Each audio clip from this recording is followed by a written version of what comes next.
Hey folks, it is June the 12th, 2025. I'm just going to let you into my world a little bit and let you see kind of what I've been working on here recently. I think I've alluded to this a little bit with some of the previous videos or maybe the shorts that I've done. But if you look at the chart here, so for instance, we will go to the 1 minute time frame. So when we're on the 1 minute time frame here, you see at the bottom here, Excel pops up, it does some things. This buy and swing pops up.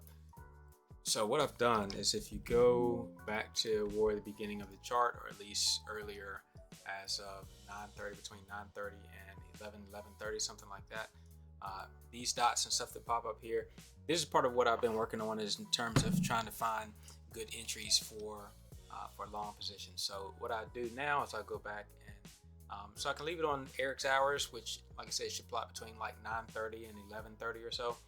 Or I could take Eric's hours off and then I could rerun it. Then when I rerun it, then it will plot these same types of entries throughout, any time of the day. So it's plotting potential entries. I need to adjust this script though, because what I've done is I've identified swings. So if I put plot swings only, now I run this, now it'll get rid of the entries and it'll show just the swings that I've identified using this script. However, these swings I think the way that I have this set up right now is that the swings will be swing lows. The swing lows must have a large bullish bar that comes after the pivot bar, but I need to modify it to say a little something more than that. And I think that those swing lows are just between 9:30 and 11. And actually, when I do these swing lows, if I don't have Eric's hours on, it needs to identify any of these swing lows throughout aftermarket as well. Okay, so what it's doing here is when I'm finding this swing low, it will go back and it will look from this pivot bar back however far, and it will try to find a string of conditions. So this is the string of conditions here, range. So and I have to look back through the script, but the range I think this says that this bar here has a range smaller than the bar before it.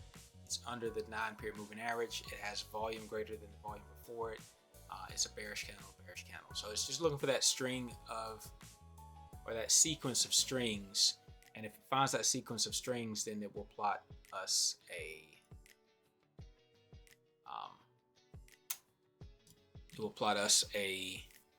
entry. So it'll plot the indications of when we are starting to look for an entry, and then it will plot us the actual entry when you have a new higher high kind of a thing. And there's a couple different options of how the entry will plot. It could be like you see here, we have at the bottom it says chain met. That's one potential entry, and then it also says entry 1. So there you get this dot with the dot on the inside. Here you see this is just chain met. This is just chain met, but then this is the entry. So yeah, so this script still needs to have a little bit of work, but it's part of a master operation that I've been working on. Okay, so not only can I do this for the 1 minute time frame, but I also can do it it's also set up for the 5 minute time frame. All right, and then it's also set up for the 15-second time frame. I'll do Eric's hours. I'm putting Eric's hours because I only really want to be looking for entries between, really want to be studying the chart between certain time frames, between like 9:30 and 11. Okay, so 11:30, I believe. Yeah. All right. Now, the other part of the secret sauce here is if I hit log data, then you see Excel pops up down here.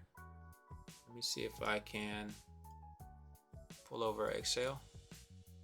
So let's do this.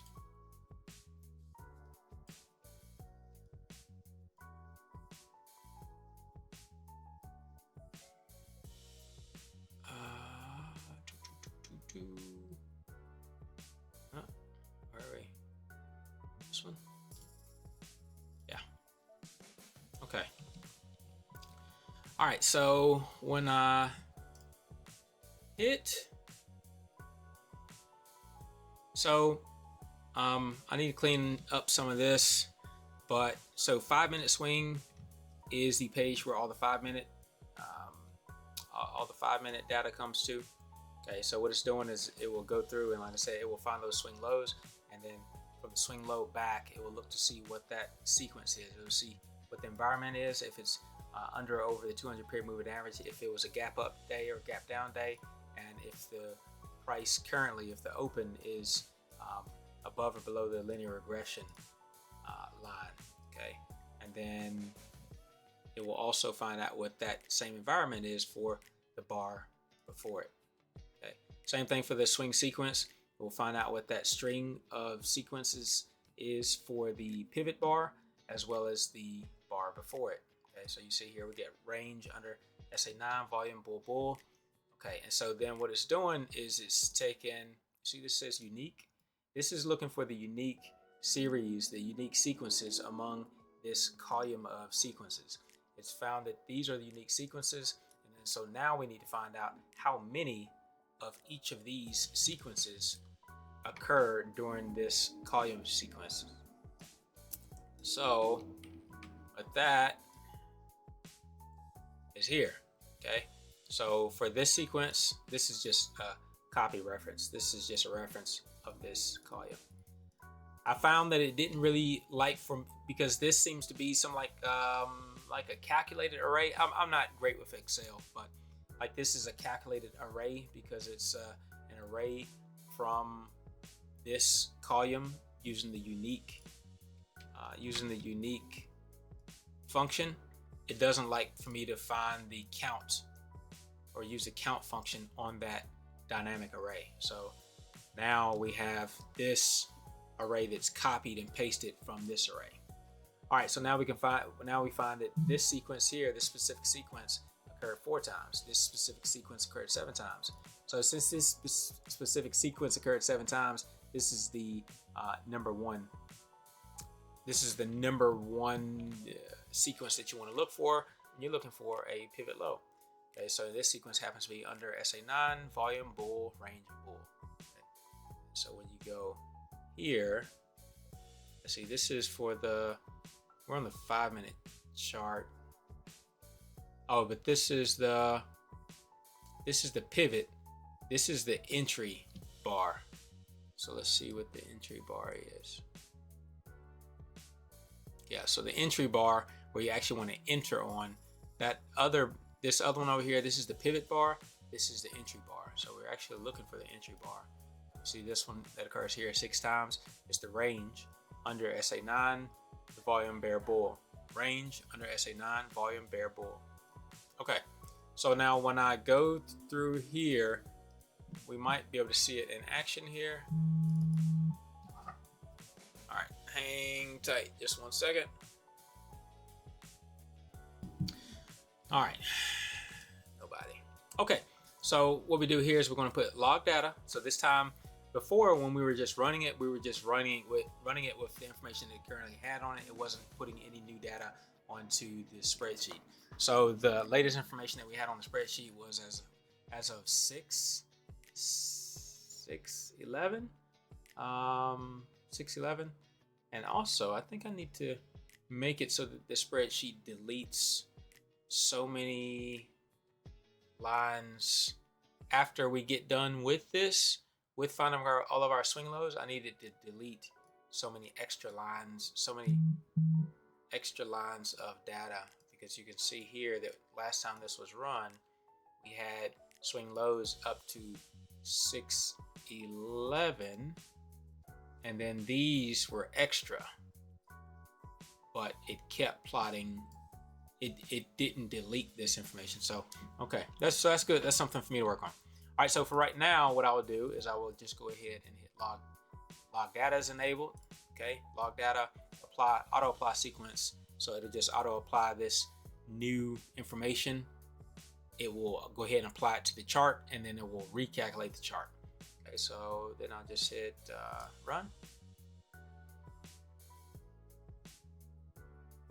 See how it's changing the sequences? It changed the numbers here, and then it will update this information here to the chart, and then it will rerun this chart here.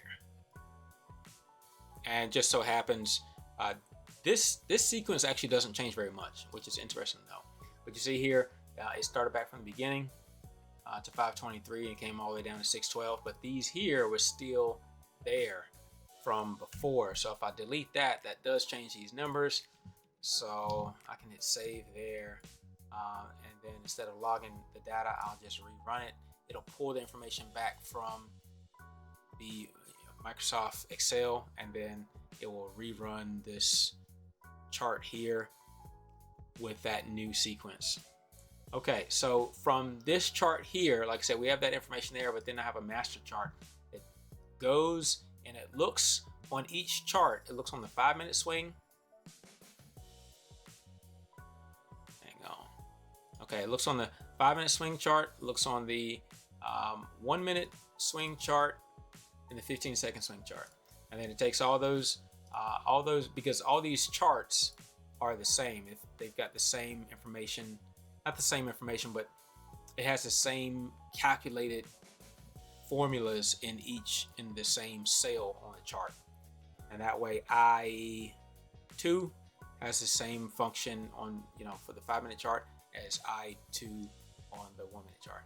All right, so then when we go over to the master, it pulls information from the 5-minute time frame and looking at the environment, finds what happened max, gave us the sequence, what the second environment max was, gives us the sequence there. We are looking for the pivot sequence, which turns out to be this, and then and we didn't get the and then the swing on that. So we didn't get the number of counts that the second environment happened. We just got the counts that the first environment. And then for the swing, we got the number of counts, number of times it occurred. We got the sequence. And then for the entry, we got the number of times it occurred, sequence. Okay.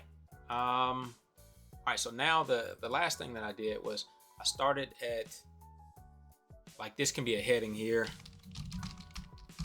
Should be the new heading. But I have the script so that it starts at like row 11, and then from row 11 down, every time when I run this and I hit log data, 612, 246, when I hit log data, it will log the newest sequence that is found. That way, if I ever want to go back in history and say, oh, well, on June the 12th, the sequence that seemed to be the best was under 9-period moving average, the volume, bull, range, and bull. But then on the same one for 5 minute, back June the 10th, it was under 9-period moving average and full volume, bull, range, and bear. And you see it did change there from here, change to here. Okay, so I think that's valuable information, but again, I do need to modify this so that the oldest information, so that the prior information does drop off or is cleared or something. I've got to figure out how I want to do that. Okay, so that's pretty much where I am there. Let's minimize this. We're going to go back to this screen, and then I will rerun this for like the 1-minute time frame, show you what's happened on the 1-minute time frame. So we go to the 1-minute time frame. I'll go ahead and put auto apply and log the data. Go to the 1-minute time frame. It will go through the chart, the past couple days, how many ever days I have the chart set for. It'll look for those specific swing lows, and then it will find the sequence that happened just prior. It will update that to Excel. Excel will do the calculations, and then it will plot it back to this form here. Not only will it do that, but it will apply that sequence to our chart, to the script, to our chart, so that it will then be looking for entries based on this sequence. Okay, you see, most of these worked. This one didn't work. This one's not so great. These two are okay, and then that's all as far as 9:30 to 11. Okay, so that's how. This is the closest I've gotten to being able to manipulate data somewhat on the fly and be very dynamic with the analysis of the data. But like I said, I'm not there yet, because what I want to do is I need to change these swings. I need to make it so that these swings are more representative of strong swings. And these two here are okay for the day, but it's not because I think I would have wanted this one too.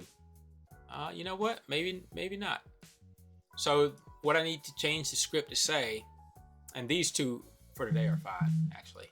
What I want to change the script to say is I want to say that if we have a swing low, if we have that pivot low, and the high breaks over the last swing high, then if it breaks over the last swing high before it breaks below the low of that pivot, you see, this is the pivot. It's going up, it's going up, it's going up. It broke it, so this is valid. Now, if it was to go down and go up and go and go and go like this, it still may have a valid 10 bars to the right, 10 bars to the left. But if all of a sudden it shoots down here, then it will have crossed this swing low before it crossed this swing high. So I would say that that's not a valid strong swing low. Okay, so I need to change my script to reflect what I just said there. All right, beyond that, I think that's all I have to show you about this script here. Now, it's a fairly long script. It's something that I've been wanting to do for months, maybe a year even. I just didn't know how to do it, didn't know how to kind of frame it like that. And, you know, it came to me. So that script is, it's here. So that script is, 450 lines long, okay? And it's about to get longer because, like I said, I need to delete those extra lines and I need to update the conditions for the swing. So it might be 550 lines long, by the time I'm done with this next little iteration. All right, but what I want to show you for today was I have another idea, okay? So my next idea is instead of having the script automatically pick where the swing low is, I want to manually pick it or have the option, right? So this is the idea I had. Okay, yeah, that's my scratch work there. All right, so this is the idea I had. I want to manually be able to go into the chart and pick the swing lows, okay? And then I want my program to be able to pick up where I plotted it at. And you say, how do you do this, Eric? I say, shucks, man, I've been wondering the same thing. I've been wanting to do this for a long time. And it dawned on me today how I can make it happen. Not only how I can make it happen, but again, how really how I can make it happen. Because what I wanted to do is I wanted to say, when I just look at the chart, when I do my analysis visually, and I say, just looking at it, this looks like, boom, this happened, and boom, this was a good swing low. I want analysis to happen based on this swing here. I don't want to make a script that looks for swing lows and then this swing low happens and then this swing low happens and this swing low happens and this swing low happens and the chart, my script treats them all equal. No, this swing here was more valuable than these other ones, and this swing here might have been fairly valuable too, but like I said, this swing here hasn't broken over this high yet.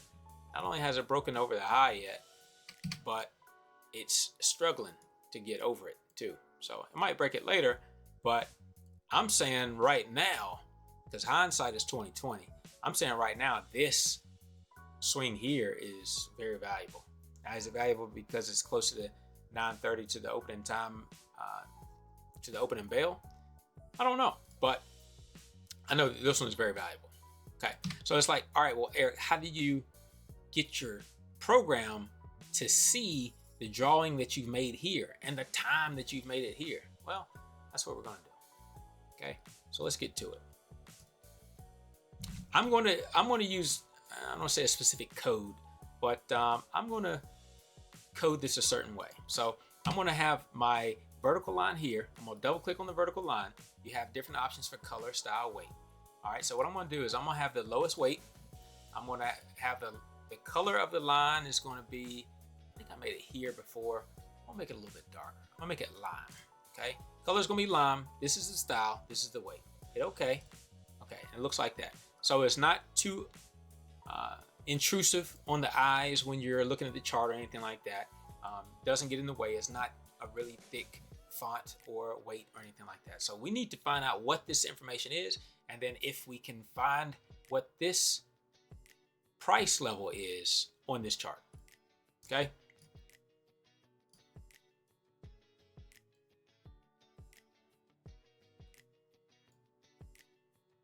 All right.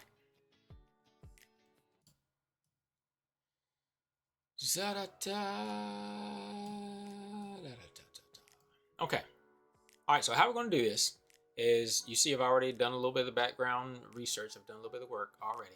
All right, one of the things I do want to show you before we get off of it, that way we won't have to come back to it, is when we look at vertical line here, vertical line as a drawing object is enumerator 15. All right, so we don't need to necessarily come back to that. Okay, so just take my word for it as we go. We're on shoulder check here. This was another something I was doing something else with, but because this is just sketch work, I'll just come back to it. No big deal. All right, so what we're going to do is we're going to using EL system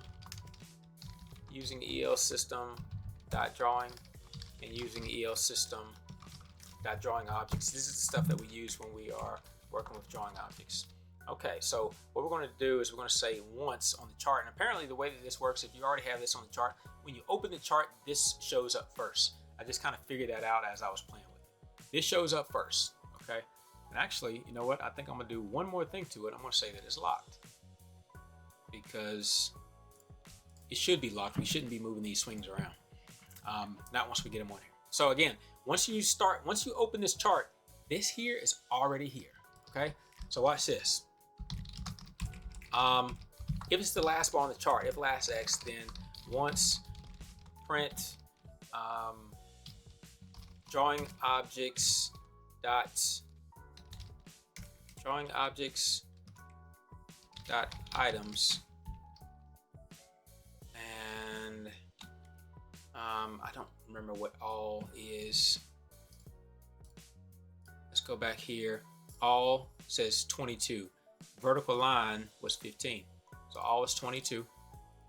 So 22, that's the vector in this drawing object collection, and this vector of type all the drawing objects, that would be 20. Now, we did draw a trend line, we drew a rectangle, we drew this circle, we drew this circle, I think we drew another circle over there.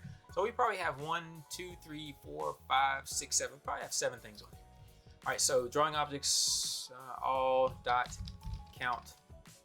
I wonder if we can just do count. Print once, print that. Okay, come over here, go to the print statement. It says 9, right? So there's 9 drawing objects on here. So we said once we load this chart and everything has been loaded up and we're on the very last bar on the chart, then we want to go ahead and print how many objects do we have on the chart. Okay, so just for clarification, comes back and prints 9. Okay, so now this time I want to say, all right, well, not if we're on the last bar on the chart, we're just going to say if we're on the first bar of the chart. So as soon as the chart opens up, when we start plotting on our first bar at the very left hand side of the screen, how many objects do we have on the chart? So print says 9. Okay, so in other words, these objects are already on the chart. They are saved onto the chart, and so when the chart is opened, the chart already knows there are 9 objects to plot. Now we haven't gotten to, as this prints and this prints and this prints and this prints and this prints, this is not actually on the chart yet, but it's stored in the vector, stored in the collection. It knows that it needs to be on this overall chart. Okay, so we need to find out when we get here, when we get to this bar date time here, are we on a bar that one of these objects belongs to? That's what we need to look for. All right, so what we're doing is we're looking specifically for a vertical line, right? And we said that was 15. Okay, so we're going to say once how many vertical lines are on this chart. All right, print that. Come down here. There's one. Okay, that's just the one that we put on here. Now let's put another one on here. Okay, now we're going to come over here and re-verify it. Okay, it says 2. All right, now there's a couple things here. I'm going to put another couple on here. All right, then we're going to verify it again. Now it says 4. Okay, but we only want to identify what? One of them. We have several different kinds here. So what we're going to do is we're going to say if we're going to have a method that says X check line. Okay, and that method will be here, method void X check line. A variable is going to have a vertical line as a with the name temp line, and then we're going to have begin, and we're going to have end, and then we're going to say for index IDX of A, which we didn't put over here, so we need a variable for index, integer IDX of A for index equals 0 to how many drawing objects of vertical lines do we have? We have 4, but we need the program to automatically do that. Drawing objects dot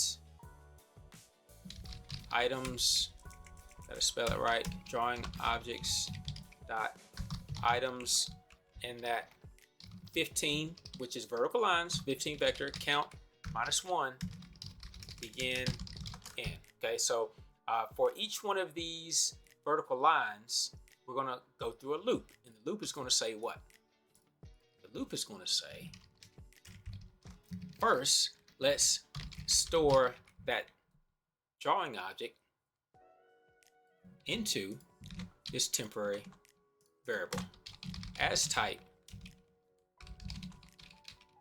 vertical line. Okay, so now that we stored it into items dot at index of A, as we store it into our vertical line, now we have a temp line that we can do something with. So we're going to say if,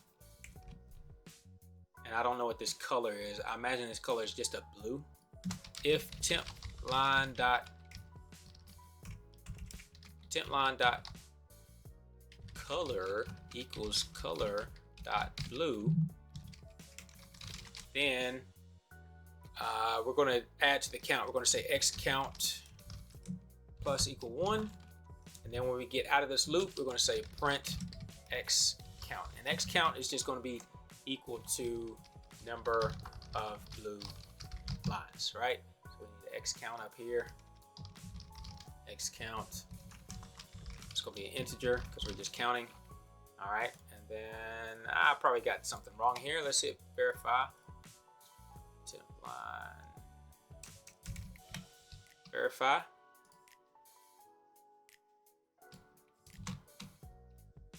Okay, so we get a bunch of zeros. So this color is probably not blue. Okay, so if this color is not blue, because I want to use this specific color here, right? So if I go to this color, and then if I go to that, and then we go to style, and we said lime, but we don't know what the chart calls it. I don't know what color this is, but we could just say, for the meantime, say print,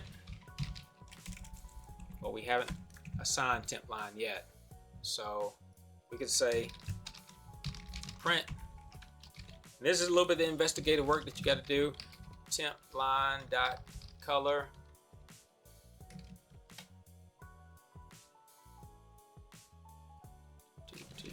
dot toString. Okay, so it's not printing the known name, it's printing 0, 255 and 0, which this is okay. This is printing because we know that Roy G Biv, red, green, blue. This one here is showing that we have 4 vertical lines. It's showing there's no red, it's showing there's green, so this is our green line. And then these 3 that are showing blue, these are our blue ones. And they're not full blue, because full blue, the full number here for a trade station, EasyLanguage, is 255. So if this was full blue, this would say 255. This alpha is how opaque or translucent it is. So, and 255 is fully opaque. Blue here, full blue would be 255. So this is 128. All right, and the green is full green. So that's good to know. So this color might actually be green here. So let's do this. We'll say if the color is green, then X count plus 1. We'll get rid of the print temp line. Now we'll reprint it, and nope, still not coming up as full green.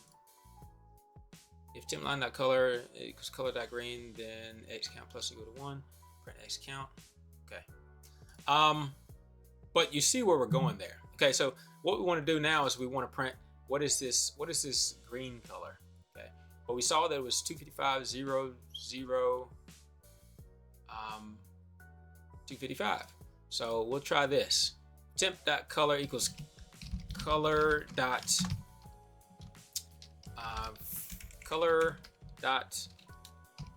from ARGB 255 0 0 Roy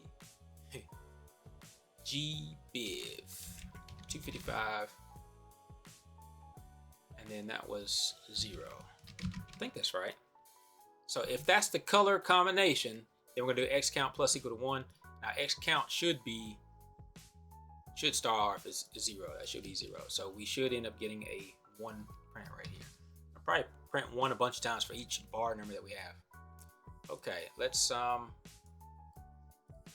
get rid of this one. Oh, verified. Okay, you see all these 1s pop up? That's because we found the color combination for this vertical line. Now it's not showing up for these because, again, if it was 255 0 0, that was 178 for the blue. Now we'll show 3 to pop up. Should have been 3, right? Roy G Biv. That was 255 0 0 178. All right.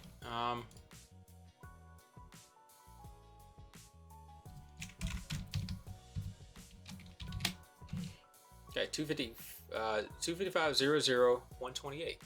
255 0 0 178 128. Okay. All right. So go back, do that. Now we should get a bunch of 3s. Yep, 3s, because it found 3 of these blue lines. Okay, so that same process is all we have to do for the rest of this. Okay, so now all we need to do is we need to just say, if we found the color, which is 255 Roy, green, blue, this is 0, this is 255. So if we found that green, so if temp line.color is the green, and temp line.lock, and if it's one of the locked vertical lines, temp line.lock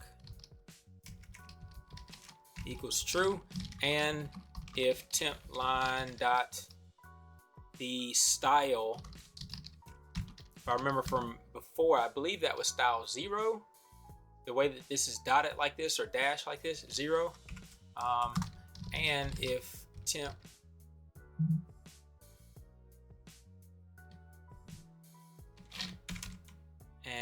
and temp line dot weight, like I said, we wanted the thin one equals, I think it's 0, it might be 1, then count plus equal to 1. Okay, so we didn't get it there.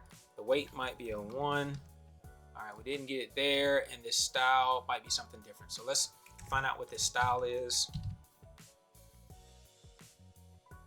And like I said, you can make this a lot easier. I'm complicated by nature. Sorry. That's the only reason why I have an affinity for this kind of stuff. Temp line dot style temp line dot style dot to string. All right, let's see. Okay, it says dotted. Okay, I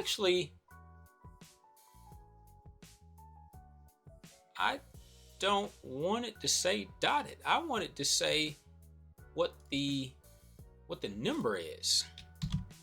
So let's see if we can get away from a word and get to some type, or we could, let's see, temp style dot style.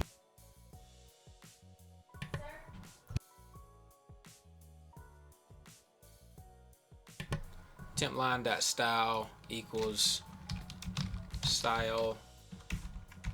Is it style type? I don't do style much. Style type dot, yeah, there we go.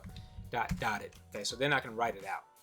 All right, so if temp line, if the color is this green and the vertical line is locked and the style of the vertical line is dotted and the weight of the vertical line is 1, then x count plus equal to 1.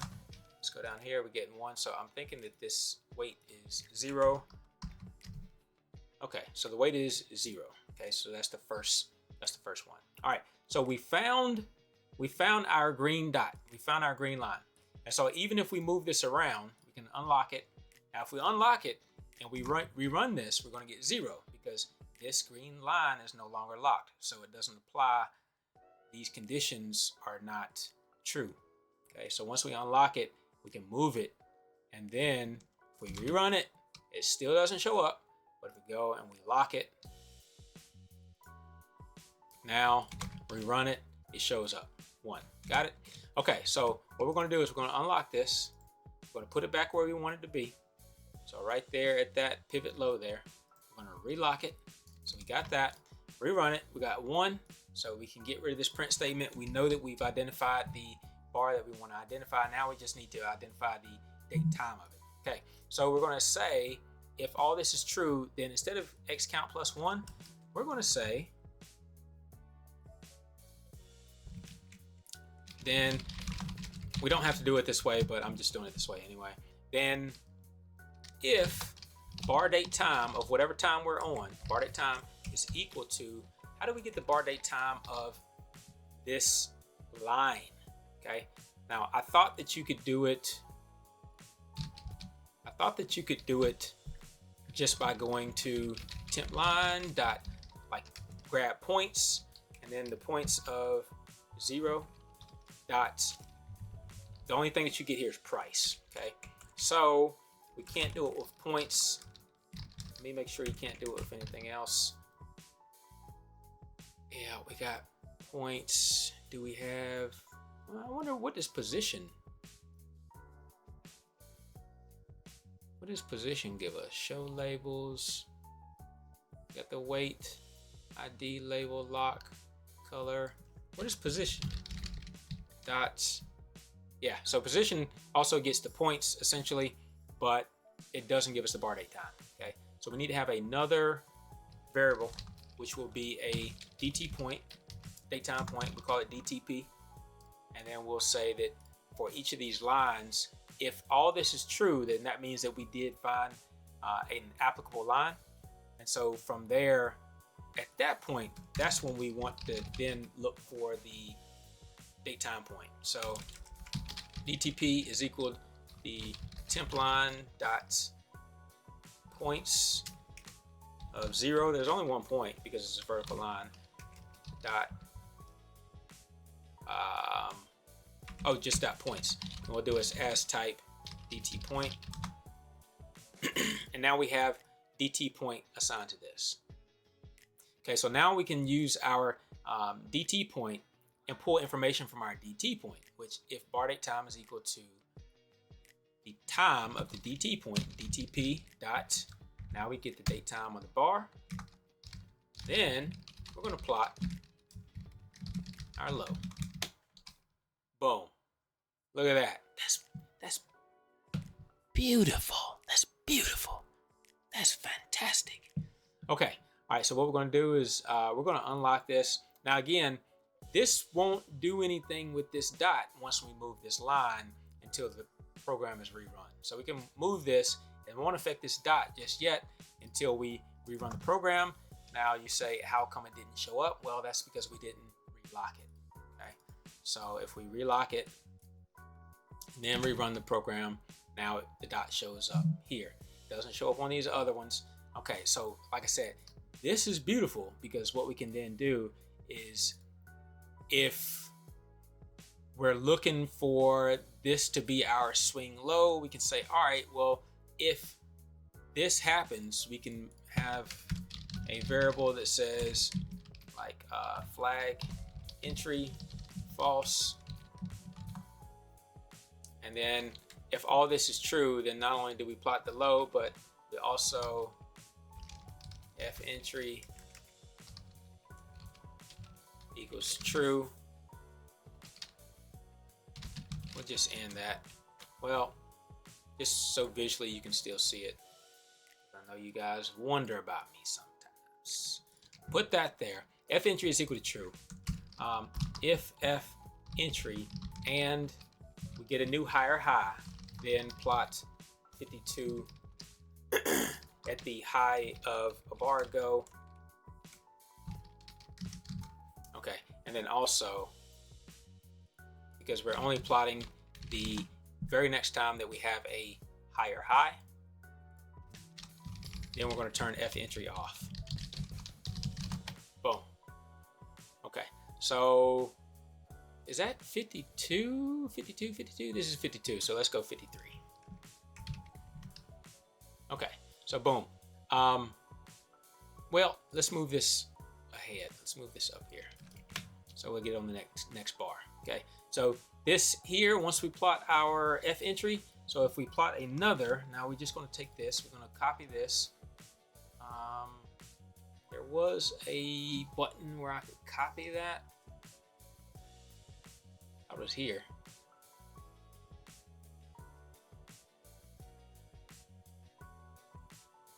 Doesn't look like it wants to activate though. I thought that there was a copy.